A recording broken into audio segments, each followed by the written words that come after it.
Hello and welcome to Deep Cuts the Game, the movie trivia podcast where I give my three guests three movies and they try to come up with the most random, obscure, or minor actors from those films. The deeper the cut, the more points they get.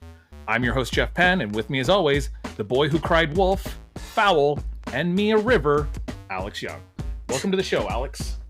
What? Cry Me a River. It's like a song. All right, that's your thinnest one yet, man. You get mad when I make fun of you. You get mad if you don't get the reference. There's no pleasing you, so wait till the next show. That's what I bring. That's what I bring to the proceedings. I got such a doozy for you next week. I don't even feel bad about saying it now. Great. How are you? Great. I'm good, Jeff. How you doing? I'm good. As you know, I love disaster movies, as I believe Hilary does too. One of our guests. Spoilers. It's Hilary. And I was doing some research, and I found what might be the most insane box set of all time. Because directors will have box sets. I know you and I have stumbled across, the best 80s, of exactly, best of the 80s, or like a Tom Hanks collection. I have never seen a producer box set in my life. So is it like found one? And who is it? It's Irwin Allen.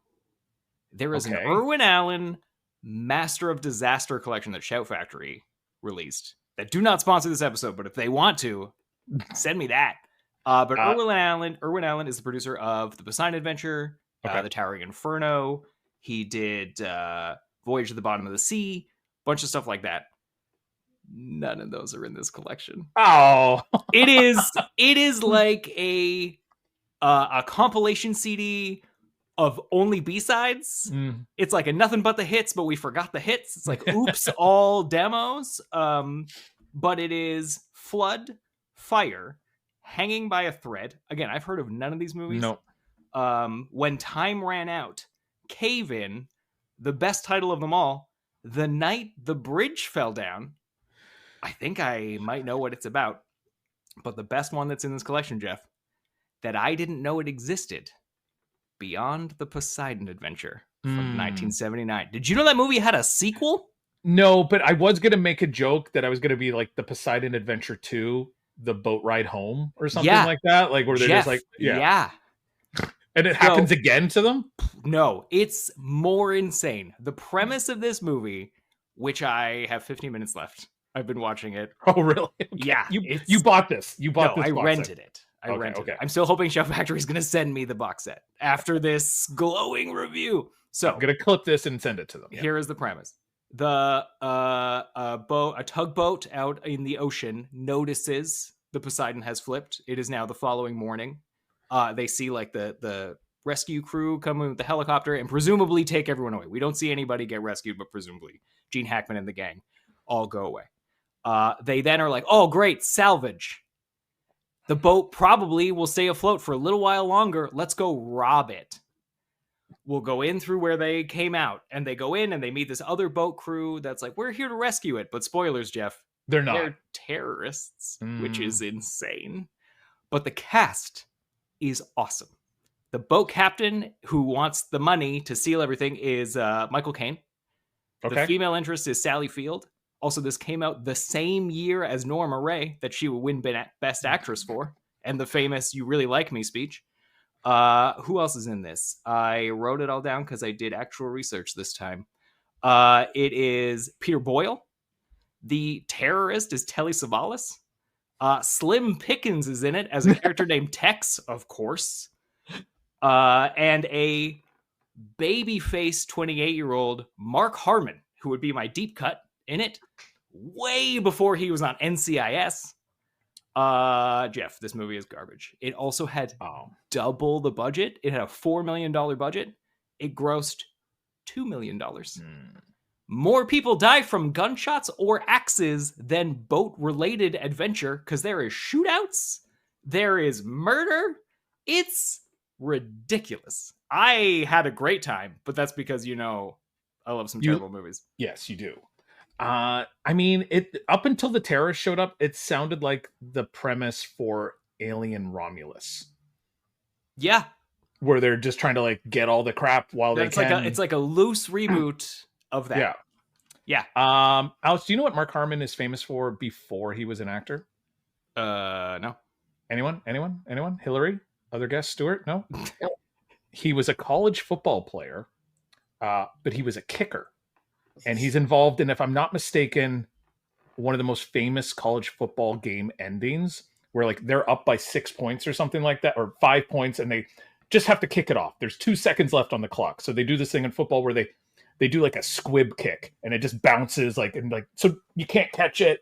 But the other team does this play where they do like 12 laterals in a row and keep throwing the ball backwards and backwards. And at the end, the band is on the field because they think the game is over. And the guy runs the ball into the end zone and just elbows the trumpet player. And the referee's like, touchdown, game over. That was Mark Harmons, I think, or I'm entirely wrong, and it was a different game because it was on my Sports Illustrated Amazing Comebacks, and I might be confusing it with another one with Doug Flutie in it, but I'm not sure. Well, but Stuart's from Boston. He knows Doug Flutie. Yeah. Right, Doug? Yeah, sure. Doug Flutie, yeah. Played for Boston College. Sports, totally sports. Yeah. 1 point. Argonaut. Yep. Well, let's invite our guest into the show, Alex. No more sports talk. People aren't here for that. Our first guest has been with us 3 times. I thought it was only twice, but I looked it up. She's been with us 3 times. Her name is Hilary Connaghan. She won a game, Alex, which is no small feat here, winning a game. But she's also lost 2 times. Are you sure? Are you getting the stats messed up with somebody else? Now, to be fair, she lost to Craig Smeaton, who we all know is like the greatest player of all time. But she also lost to you one time, where you won. That's embarrassing. And I think she lost to Darren Oliver, who's also not great at the game. Yeah, I think you did. Or you beat Darren Oliver, so it almost doesn't count. Does that sound more accurate? Yes. Yes.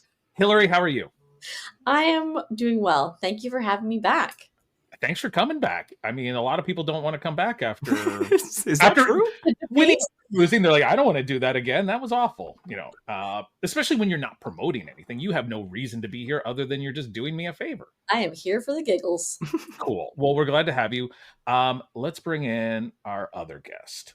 All right.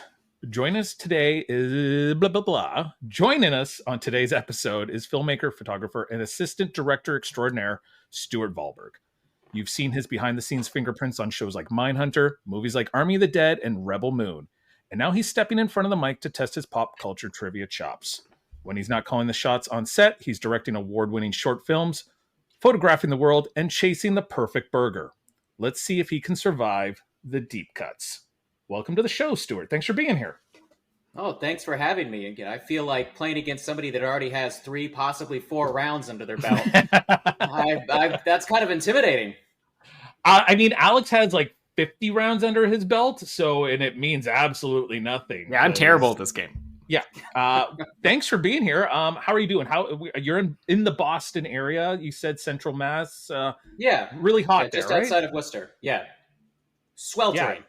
Yeah, this is the worst week in a year. I think this is the first time we've had a heat wave since last June. So we've been spoiled, that is everyone. What they said. Yeah, it's been a year since our last heat wave.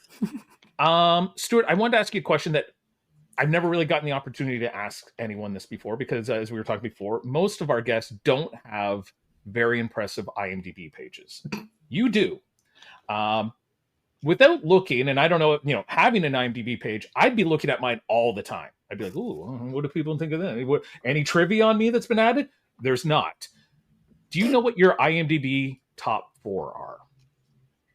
Uh-oh. Because we don't know what the algorithm is that picks that. They just seem to be random movies, and it doesn't help you really understand the person. Like Harrison Ford's will be 2 Star Wars movies and 2 Indiana Jones movies. So if you haven't seen those, it doesn't do you any good. But for you, working behind the scenes, I think it's got to be just, I don't know, whatever people are searching more potentially. So what do you think your IMDb top 4 are? Oh boy, it's been a while since I've looked at my IMDb. So let's see. I think that it is some sort of combination of who's searching for what and also what's most recent. So if I had to guess, I think Army of the Dead is probably on there. Number 1. I got 1. Okay. It is number 1. It's number 1 on the list. Okay, great. Last time I looked, Rebel Moon Part 1 was on there. That's number 4. Number 4. That's good. Okay. I Oh, gotta boy. say the other two don't make as much sense. Yeah, I know. I think I remember this. Oh boy, I think one of them is randomly. It used to be surrogates, and I have no idea why that one's included. Is It's that not one of there. them? It's not there, but that would make Nuts. as little sense as these other two. Like, especially when we Okay. talk about the other movies you've been a part of, those three movies don't necessarily leap to the front of people's minds. Uh-oh. Now, that being said, you've worked on good movies. I do a podcast about movies, so I'm not going to take any shots at anything anyone in the industry does, because I'm here and you're there doing stuff.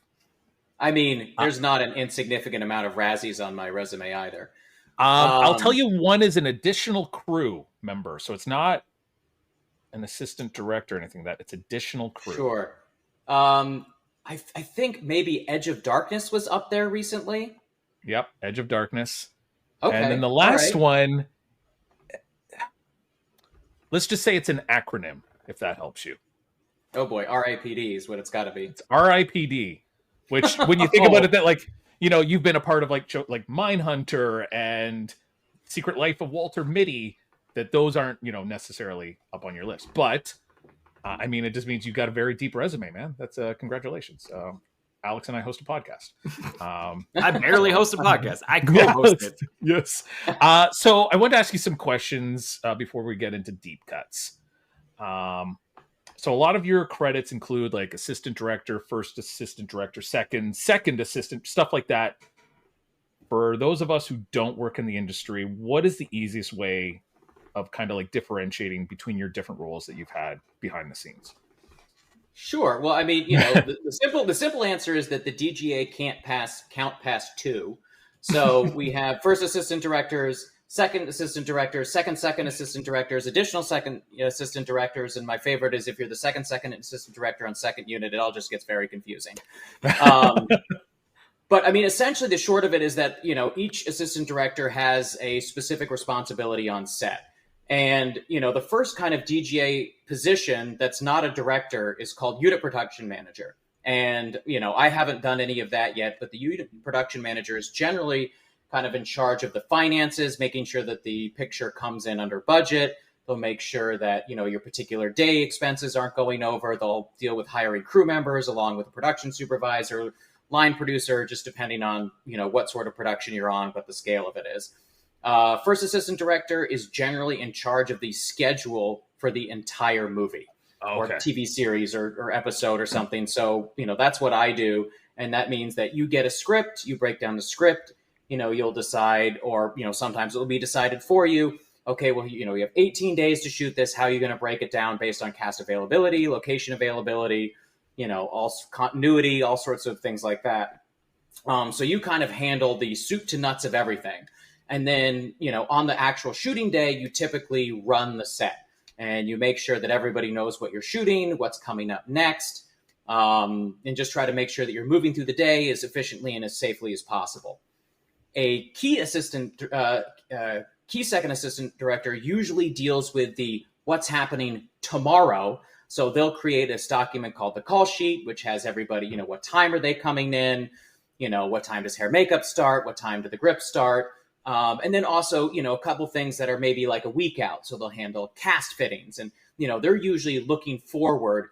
Whereas, you know, the first assistant director, while looking at the entire scope of things, is also very focused on what you're shooting today. That also goes with the second assistant director. So, you know, something that the DGA in the United States has, we have second assistant directors versus the rest of the world has third assistant directors. So if you're looking at the credits of something, a good way to find out where it was shot, if it was shot in the United States or if it was shot somewhere else, is to see if there is a third assistant director credit. That usually means that's not shot in the United States or it was non-union. So the second assistant director also usually deals with the day-to-day, you know, what's the lockup, where, you know, make sure that people aren't walking through the shot with a sandwich in their hand. They also help set the extras. The first assistant director does a little bit of that.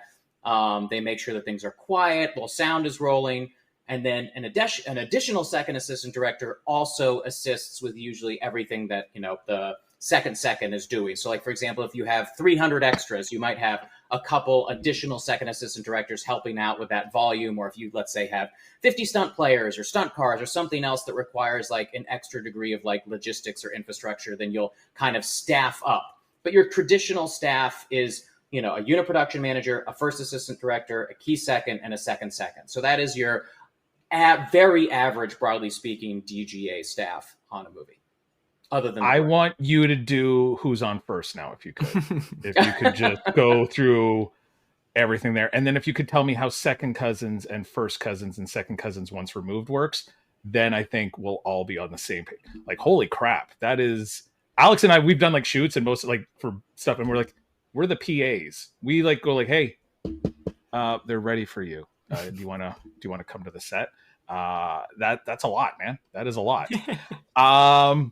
Okay, what else we got here? All right, so I was looking at your Instagram, which I forgot to follow until like 2 days ago because I'm rude. But travel, burgers, heavy metal. That about sums it up. You're doing a lot of stuff on sets and working this stuff. What's kind of like it's got Alex and I have done some shoots where it's like one day of 12 hours and we're like, I'm exhausted and I don't want to do anything for like a week. But it sounds like you're, people on movies and stuff like that, you're doing that for months at a time. How do you kind of like recharge and like reboot and get ready for the next project? Well, it kind of depends. A lot of it depends on how long a project is. I mean, things can be a couple days long, and the longest thing I've ever done was about 11 months. So, kind of the longer it is, the more recovery you need. And then also, there's varying degrees of difficulty. I mean, there's sometimes that you come out of a project and you're just flat out. I mean, I have been very, very lucky, and I don't usually get sick during a production because it's go, go, go. You're busy all the time. What always seems to happen is that the second a production wraps, I will fall over and get sick. Yeah. And, I like to say that like the one thing that I truly learned in college is the ability to sleep for an unlimited amount of hours at whatever time it is. And I have retained that well into my old age. And, if I need it, I can sleep for 12 or 14 hours. It's nuts. And you just kind of find, you get so exhausted, you have some sleep recovery, then you go, oh my gosh, I haven't paid my bills in 6 months. There's all sorts of things kind of general life-wise that fall by the wayside. And, the first thing you have to do is go, what am I the most delinquent on? So we've talked about the movies and shows you've worked on. Very cool stuff. Alex and I are big film and TV nerds. And like I said, we've done some shoots for like TV shows and stuff like that. And we're a bit like green screen, like behind the scenes, like promos and stuff like that. But like the first rule they tell us is like, don't engage for the most, like, you can say, hi, how are you doing? I love your work, whatever. But like, don't geek out on them. We had Clark Gregg come to the set one time and it was like, don't talk to him kind of period. Like he's not feeling well. Yeah, I think he was sick was the story. He's not doing well. We're lucky that he even kind of came up. And Alex, I think the week before for my birthday, had given me the Captain America cards that he has in his jacket when he gets killed in the Avengers movie. And I was like, I so wanted to have those in my jacket and almost do the speech that he does with Captain America, where he's like, I got your card. Like, but I was like, I can't do it. So I'm just wondering. Don't do that in any circumstance, man. Jesus Christ. My God. But I'm just curious, you're a movie fan, a TV fan, but you're also working with people. Like, what has been the hardest time where you've had to like kind of contain your inner, media geek to, stay professional? Oh boy, that's a tough question. I mean, usually when you're working on a set, you're kind of prepared for it. So you have a general idea of, okay, well, I'm about to go to work with this person, or you have it. It doesn't surprise you. So, I mean, I'm as well a huge movie fan. I mean, working with David Fincher was a life goal, and that was amazing, intimidating, all of the things at once. I mean, that was pretty incredible. And I would say like sort of close to being, starstruck in that sense in terms of a coworker. But I would say it's the times that you kind of didn't know it was coming that are the toughest. So, for example, I worked on the cinema classic, The Women, with Meg Ryan. And one of the producers on that was Mick Jagger. Oh, wow. And of Jagged Films. And there was one day that we were shooting, and I was a PA at the time. And, all of a sudden, one of either the producers or assistant directors just said, "Oh, hey, could you go over to that door? We were shooting in some warehouse that was converted to a stage. And, can you make sure that Mick doesn't get lost? And, can you just show him where we are?" I mean, and I thought to myself, okay. And I didn't really have enough mental time to process like Mick Jagger's about to walk into the building. And, it's like I knew it, but it happens. I basically walked over to the door, and not, 5.5 seconds later, he walks in. So I didn't really have much time to think about this interaction was about to happen. And that was definitely a absolutely, starstruck moment, because it snuck up upon me. And I had no anticipation going into that day that I would be standing 1.5 feet from Mick Jagger. And then, so he walks in. I mean, the set's right there. There's no way he couldn't have seen it. But you still have to send somebody over there to make sure he doesn't get lost. And, he walks in, and of course the producers walk over, and they all start chatting. And I'm just standing there. I didn't know what to do. Like, just stood in the conversation as they're all talking about producer things, just kind of, mouth agape going, "Oh, wow, I'm standing right next to Mick Jagger." And probably the proper etiquette would have been walk away. He's not lost. And I just kind of stood there like an idiot. And just kind of let that conversation happen. And I don't think anybody noticed I was there, but that was probably pretty high on the starstruck moment. But again, because it was it's very Mick Jagger. That's I don't know. Do you get much higher in living rock royalty? Really, like Paul McCartney ish? Like they're pretty. Yeah, that'd be pretty cool. All right, we're gonna talk about what you got coming up. What's next for you? But first, we're gonna do a game of deep cuts. So in the past, you sound excited about it, Jeff. No. I am. I'm trying to collect my thoughts because we're doing deep cuts. Fuck. Again. But I was just trying to. I'm going to swear. Hillary. Oh yeah. Yeah. All right. Well. Yeah. It's on now. He says. Okay.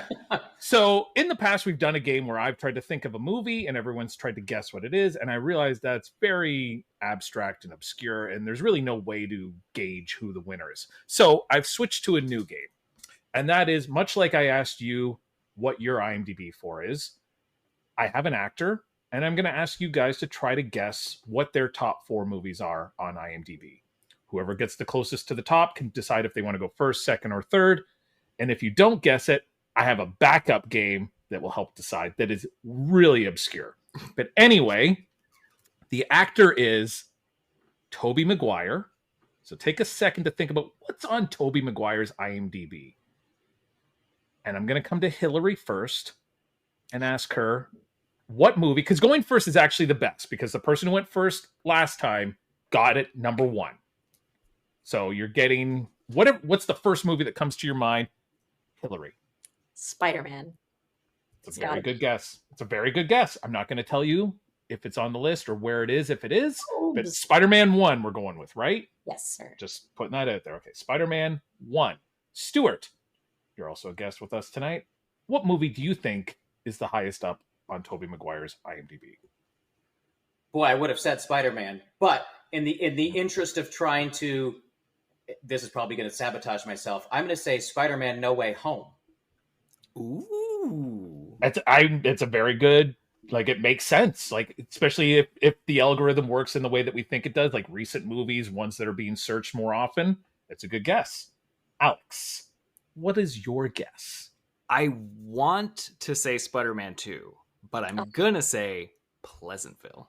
Yeah. Good for you. Oh, Okay, I'm going to tell you guys all this without telling you who was right and who was wrong. There is only one Spider-Man movie on the list. With that, and that's why I chose it. If there'd been 2 or 3 of them, I probably would have avoided it, because that's no fun. I will tell you, nobody got number 1. For whatever reason, according to IMDb, the number 1 Tobey Maguire movie is Brothers. Oh, with Jake Gyllenhaal. If you said it's a good movie, I'd be like, okay, Seabiscuit makes sense. Seabiscuit is not on his list. Did not. I will tell you, the other movie that is on his list that nobody said was Wonder Boys. What the fuck is saying Wonder Boys? Like, not Cider House Rules or something, maybe? That was my second guess. Anyway, so someone got the number 2 spot. It was Hilary. Yeah. Spider-Man. Somebody got the number 4 spot with Pleasantville. Oh, So Stuart, for some reason, No Way Home is not on there, but fair enough. It was his own Spider-Man movie. So Hilary, would you like to go first, second, or third? Alex, what do I want to do? Second? Or I mean, I love third, so don't take it, but I think it's the best spot. Not that I ever win in third, but I'll go third. that son of a bitch. All right, Hilary in the number 3 spot. Alex, where do you want to go, first or second? I'll go first. All right, and so that means Stuart is in the number 2 spot. Do you want to know what the tiebreaker was? If anyone didn't get it, I was going to ask you, if Tobey Maguire was an ice cream flavor, what flavor would he be? Vanilla. Whoa. It's French vanilla, Hilary, because he's a little bit better than just vanilla. He's like, he's like, oh, that's good vanilla, But yeah, but Hilary fucking killing it. All right, so the 3 movies we have for you. Yeah, she's wasted everything up early. This is I'm burnt out, guys. That's it. That's my good material. She didn't save anything for the swim back. All right, we have 3 movies for you tonight. I had asked Stuart what some of his favorite movies are, and he had mentioned a movie that we've already done, Alex. So I couldn't use it. He mentioned a lot of movies, but some of them weren't very deep. Like, I love Memories of Murder, but not a great deep cut movie to put on because I don't know anyone's name in that movie. I give you the lead and nobody else. Yes. So he did say that he liked The Rock, which I feel like we've done. So we're not doing The Rock tonight, but we're doing its sister movie from 1997, Con Air. Yes. Ooh. Stuart, I hope that one. All right, good. We got an applause there. Now, Hilary, you love disaster movies, but you also love like 90s thriller because your mom made you watch a lot of those 90s thrillers, right? Yes, she did. So from 1992, Basic Instinct. Oh my goodness. Does that have a Everybody's deep taking cast? notes. I was not prepared for notes. Yeah, that's all right. Yeah. Write down the movies if you need to, and then if you want to start writing down any deep cuts that you can think of, Stuart, that helps. Yeah, welcome to our podcast. It's school. Sorry. A notepad and a pen. And then lastly, we have a person who's worked in a lot of movies. Not Alex, not me, and not Hilary, but Stuart. So I wanted to take one of the movies that he has worked on. So, from 2012, Moonrise Kingdom. Oh, wow. Yeah, I know. Another movie I really like. It is. So, while you guys are trying to think of some deep cuts for those movies, let's hear a word from our sponsors. Movie buffs and collectors, this one's for you. MoviePosters.com offers an incredible selection of posters for every taste, from obscure indies to your blockbuster favorites. Want a poster for The Longest Yard, The Good One, or the Adam Sandler one? They've got both. Charlie and the Chocolate Factory, Willy Wonka, or just Wonka? They have all options in a variety of sizes. Go to MoviePosters.com and use the promo code DEEPCUTS15 to get 15% off your next order. Hello, welcome back to Deep Cuts. We're here with Hilary, Stuart, and my co-host Alex Young. We're talking about the movies Con Air, Moonrise Kingdom, and Basic Instinct. They have nothing in common, except for I like them. So they're on our game tonight. Alex, you're going first. What's your biggest and best deep cut? Give me, from Con Air, the little Go for pyro who I don't think lasts too long in that movie, Dave Chappelle. Dave Chappelle, yeah. I believe he makes it to the stop, and because he's chatting up a girl at the airport when they're switching planes, and then he gets Dave Chappelle for 8 points. Alex, Good start. I'll take it. all right. So Stuart, just to let you know, because sometimes people get a little confused, you can go from any movie at any time. You do not have to follow Alex's lead and do Con Air. You can do Moonrise Kingdom or Basic Instinct whenever you want. Got it. So what is your deepest cut? Well, I'm gonna stick with Con Air. Very, very upset that Alex already got Dave Chappelle. But I am gonna go with the pilot, MC Gainey. Whoa. Yes. Yep. My favorite part there is when he gets on the plane and you can tell he realizes that the convicts have taken over the plane, and he just kind of like smiles, like, all right, MC Gainey for 10 points. It's a little, more than Dave Chappelle because most people don't really know who MC Gainey is, but he does have a lot of screen time there as he is flying the plane. So well done, Stuart. Hilary, you get 2 in a row. I feel good for you today, Hilary. I think you're going to do well. We'll see. Okay, I'm gonna switch movies and go Cool. Basic Instinct, Ooh. and I believe Newman from Seinfeld is in Mhm, that. mhm. I hope that's That's enough. that's good enough for us. His name is Wayne Knight. He's got the Yes. very famous scene where he is sweating profusely. So he is worth 9 points. So right in between there. He's not famous like Dave Chappelle, but it's a very famous scene. Mhm. So well done. That's your first deep cut. You get another one, Hillary. What's number 2? I'm all about the associations. I'm not the best with names. So there is a colonel, general, not a cop, but above that. He was also in the faculty. He was a teacher, and No, you got it. You got it. And you know what, Hillary? He's also in Seinfeld. oh, yes, he is too. You're Seinfeld. thinking of the actor Daniel von Bargen. That rings a You're bargain. talking Basic Instinct. He is George's boss in Seinfeld from Kruger Yes. Industries. Yes. He's also in Silence of the Lambs as one of the SWAT team members, and Malcolm in the Middle as he runs the army camp that Masterson boy is at. So Masterson boy. I can't remember. Is it Christopher? I think it's Christopher Masterson because it's not Danny, but Daniel von Bargen for 15 points. Whoa. Solid. Incredible. I mean, yeah, nobody knows who he is. Well done, I Hillary. didn't, but I know what else he's been in. So. Very good. Stuart, what's your second deep cut? Sticking with Con Air here. Wait, do I get any points for knowing who the DGA trainee on Basic Instinct is? I don't, right? No, I'm sorry you No, don't. I'm joking. I'm joking. Listen, we've had people try to get like the Sound of Wind as points. And we're like, that doesn't quite work, but Nice try. yeah. So I'm gonna do from Con Air, Colm Meaney. Oh, you son of a bitch. That was my next guess. Colm Meaney, yes. Well done. I'm trying to think what other than this, what is he most famous for? Like Hell on Wheels, man. Star Trek. Star Trek, and then, but I'm thinking he was in there was the Irish movie where they're singers. Maybe I'm the only one who remembers this because I'm older than everyone. He's it was also like a before. law-abiding citizen. That's right. He's also in Die Hard 2. Mm. He is pilot number 1. That's right. Colm Meaney for 6 points for Colm Meaney. Alex, we're back to you. You get 2 in a row. I'm going to take a couple of the convicts off the board from Con Air. I think if I'm lucky, they'll be in the same kind of realm as Colm Meaney, which was 100% my next guess. But I will take Ving Rhames, who's in every movie that exists. Yep, Ving Rhames for 7 points. Great. And deep cut legend, who I want to say his name's like Johnny 24 in this movie or whatever, Danny Trejo. Danny Trejo, yes, for an additional 6 points, Alex. Great. You're doing solid. It's a solid game for Alex, and I You think picked one of the 4 movies that I love. All right, Stuart, we're back to you. You've given us MC Gainey and Colm Meaney. What else do you got? I'm going to go to Moonrise Kingdom just because there's so many bloody people in it. But I'm going to do Harvey Keitel. Yes. He's pretty far down on my list because I don't think he shows up till about the last third of that movie. Yeah. So he is worth 9 points for Harvey Keitel because he's Harvey Keitel and he's pretty famous.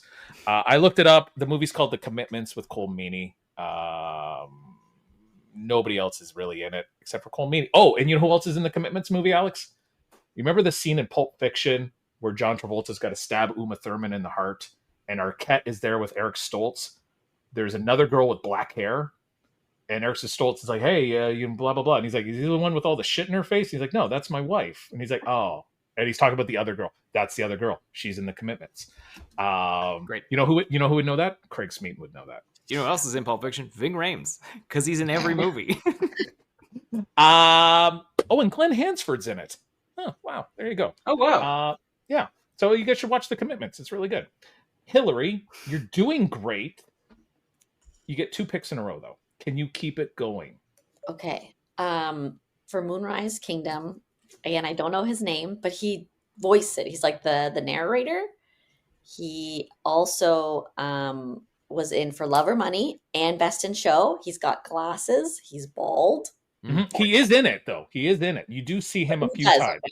Okay. Alex usually says this guy for every movie when it's like a short, bald guy. He's like, is Bob Balaban in the movie? And I'm always like, no, Alex, Bob Balaban is not in that movie. Is that his name?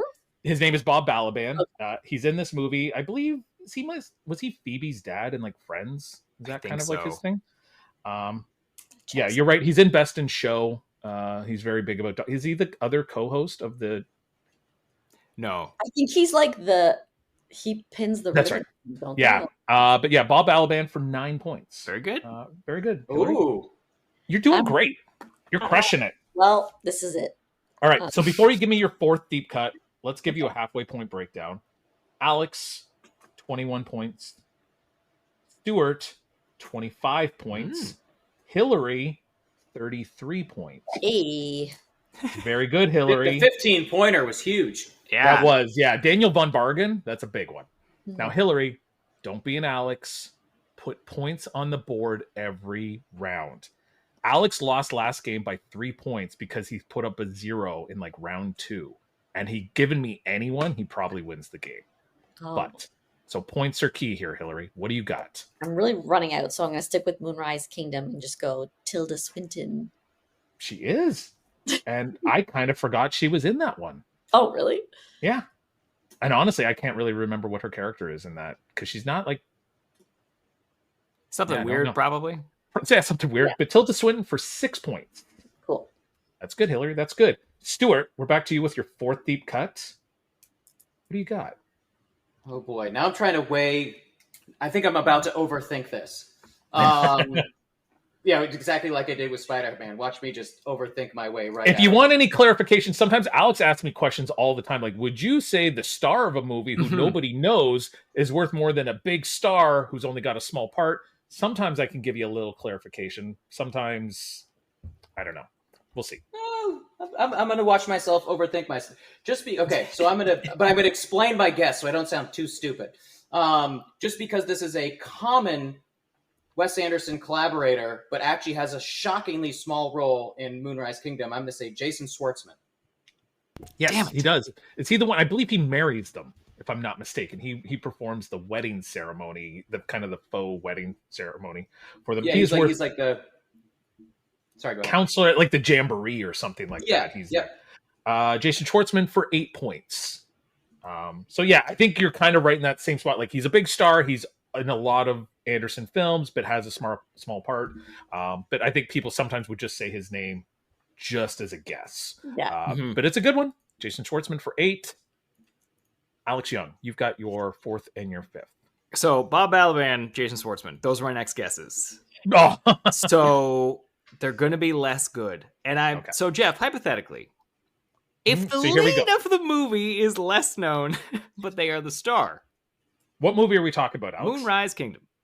If you can tell me the name of the lead, he's probably going to be worth more than the giant stars who are in that movie. Great. I will tell you, it won't be a huge difference. Sure. But at this point, we're scraping the bottom of the barrel anyway. Sure. So I can't tell you his name. Okay. But can you tell me anything he's in? Yes. Or she is in?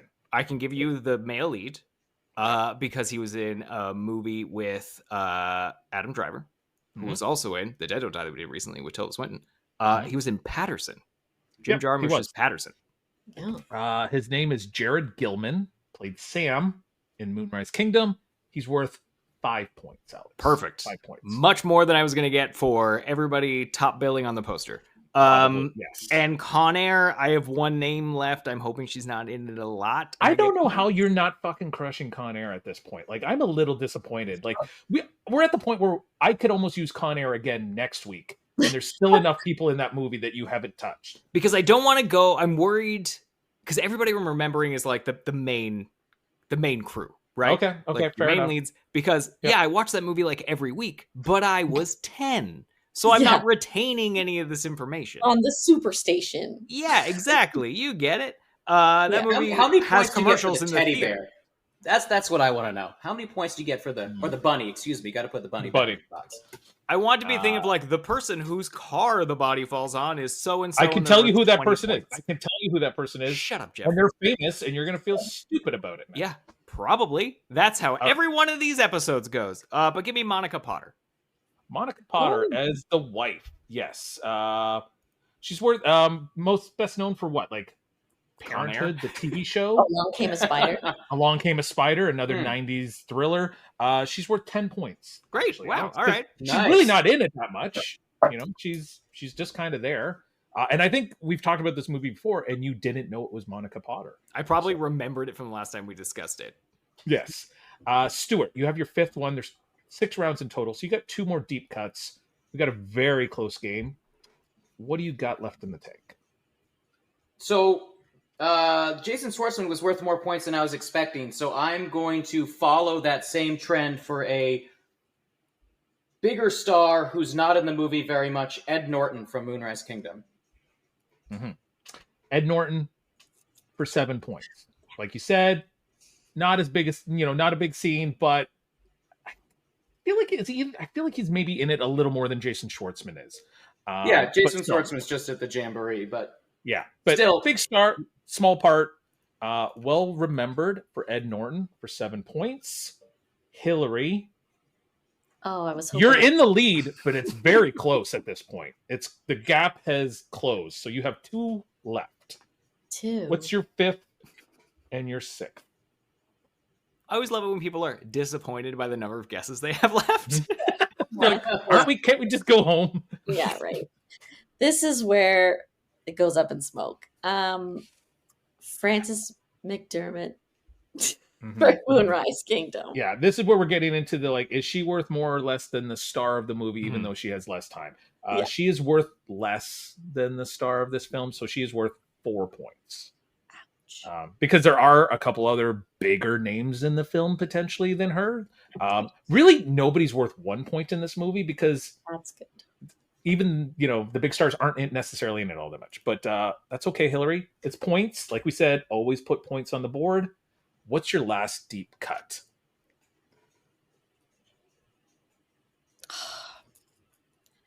Okay, I'm gonna go to Con Air and just do Steve Buscemi. That's pretty good. It's points.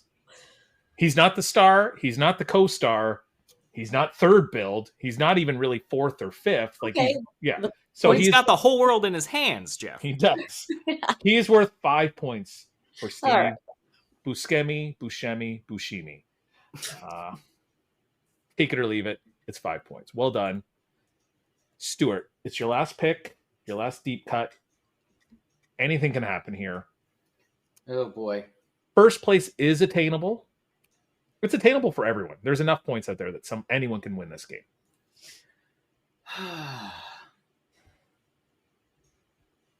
Again, overthinking it just because this is an uncommon role for this human, Bruce Willis in Moonrise Kingdom. Bruno himself. It's less than the other kind of lead Stars. guy, or actually, sorry, a little bit more than the lead, but not a ton. So Bruce Willis for 4 points. Alex, do you got anything left? That was literally my guess. Really? I had my Bruno joke all lined up, so I'm like, I guess I gotta just use it here anyway because it's a killer. So I'm gonna give you John Cusack in Con Air. What is going on with you? It's a sieve. We've been through this. John Cusack for 2 points. I figured he'd have been 3. I don't think so. Okay. Like, you could argue, but that 1 point isn't going to make It's not going to tip the scales. It's fine. Hey, no zeros, so that's no zeros tonight. So before we give you the final point total, Basic Instinct. I'm not going to give you the top 2 leads, but Janine Triplehorn was the psychiatrist in that. Stephen Tobolwalski from Groundhog Day, and he's a deep cut legend. Toy Story. He's the dinosaur. Oh, yeah. Is he? Yeah. I thought Wallace Shawn was the dinosaur. Oh, is he? Did I do that thing I yeah, do what- where I don't know who anybody is? Yeah, Wallace Shawn's the dinosaur. Mm, Stephen you're right. Tobolowsky is the I think he's the voice in that Ryan Reynolds. He's one in where Buried. Yeah, he's the insurance Yes, he's agent in that. Buried. From the X-Files, Mitch Pileggi, Skinner is in Basic Instinct, and James Rebhorn from The Game, the bald guy from The Game that he, when he falls off the roof, Michael Douglas, all that. I wonder if they were, Michael Douglas, Basic Instinct, The Game. I just realized. Moonrise Kingdom, obviously nobody said Bill Murray, but the female lead, Alex, is also in Patterson. Really? Her name is Kara Hayward. So, but Lucas Hedges, who's in 3 Billboards Outside Ebbing, Missouri, and mid-90s, and so many things, is in it. Wes Anderson's brother, Eric Chase Anderson, has a small cameo in it. That would have been worth some big points. We talked about him the other day out from Inside Llewyn Davis, Jake Ryan, who is in Asteroid City as the main kid in Asteroid City. And then the girl, I don't know if anyone remembers in Moonrise Kingdom, when he sees her at the play and they're all dressed up like birds. I can't remember what type of bird she is, but there's a girl who is the sparrow. Her name is Ada Nicole Singer. She's from the Adam Sandler movie Grown Ups. She plays Kevin James's daughter. You love those movies, Jeff. So, Alex, you're going to tell me that you think John Malkovich should have been the 2-pointer. Yes. And John Cusack should have been the 3. Yeah. Okay, fair enough. McKelty Williamson from Forrest Gump and Heat is Nick Cage's best friend when he's on the plane. Nick Chinland, also from the X-Files. Rachel Ticotin from Total Recall is the female guard.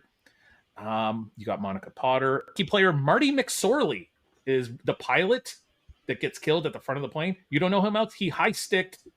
He was the guy that fought Wendell Clark after the. Let me tell you, Jeff. You could say any string of words here, and I would have the same. It would have the same ring a bell for me as anything else.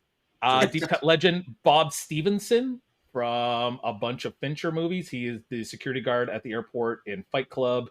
He's in a bunch of stuff. Angela Featherstone, also from Seinfeld and The Wedding Singer. She's Adam Sandler's fiance. She is the girl that works with John Cusack.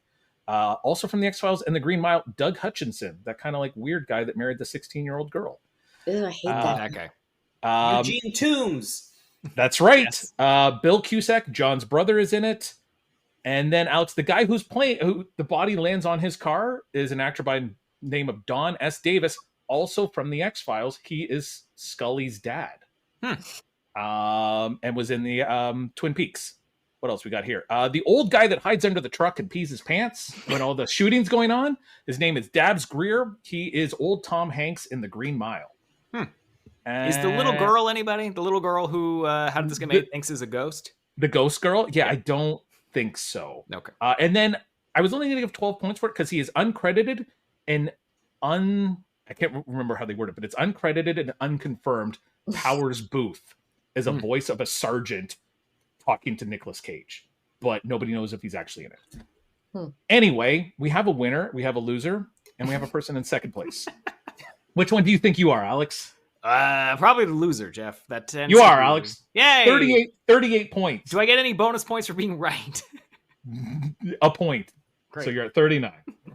Stuart, strong finish there. You had 25 in the first half, 19 in the second, gives you 44. Hilary, 33 in the first half, held on though with 15 more in the second half to give you a total of 48 points. So Hilary, you're the big winner. I can see that won it for me. 48 to 44. It really was. Yeah, getting Daniel von Bargen. Well done. So Hilary, the big prize is, who do you think we should get as a future guest? Oh, that's still the prize, eh? Oh. Yeah, they've Yeah, gotten we haven't better. improved. Who could we get on the show? And don't say Daniel von Bargen because I believe he's passed away. Oh no. Bob Balaban, Wayne Knight, Cole Meany? Tilda Swinton. It doesn't have to be from any of these movies. I'm just looking at a piece of paper with their names written on it. Let's go Wayne Knight. See if we can get Newman on here. Yeah, that'd be hilarious. Huge. Could you imagine the first time somebody? Yeah, I'll do it. You have to have me on if he comes on. No, I would have 111 Jurassic Park questions. Yes. Right. So, Stuart, what's coming up next for you? Are you just finished working on something, or you got a new project coming up? I think you said you had something coming up soon. Yeah, or am I thinking about you? Yeah. Well, so I mean, this was a very kindly rescheduled because I was on a TV series. So I worked on the latest season of Mayor of Kingstown. So that'll be coming out this fall. So that was like the last AD thing that I worked on, and then I just shot a new short that is completed and out to festivals. So haven't heard anything back yet. So unfortunately, no big news there. Just a whole bunch of don't know. Yeah, I was looking up one of your shorts while I was looking at your IMDb page, and how can I see McGrim? Is it pronounced McGrim? It is. I want. Yeah, I think I want to watch that one. I can send you a link. Is kind of the best way. Okay, I want to watch that one. That one sounds cool. Are you working on anything else coming up soon, or are you just kind of hanging out, waiting, recharging, taking pictures of burgers and stuff like that? Oh, always taking picture of burgers. My doctor is not impressed. Not like, you've been eating well, and you're like, yeah, I've been eating just nothing but greens. He's like, I follow you on Instagram. That's clearly not true. No, I mean, the big next thing is I'm getting married this summer, so I'm gonna take off. Congratulations! Yeah, thank you. So yeah, taking off the summer, which I was very happy to have work kind of right up to it. Hopefully, I'll take the next about 6 weeks off and then get right back into it in the fall. Is the hope. So yeah, that's the next big thing for me is designed time off, which is just about never happens.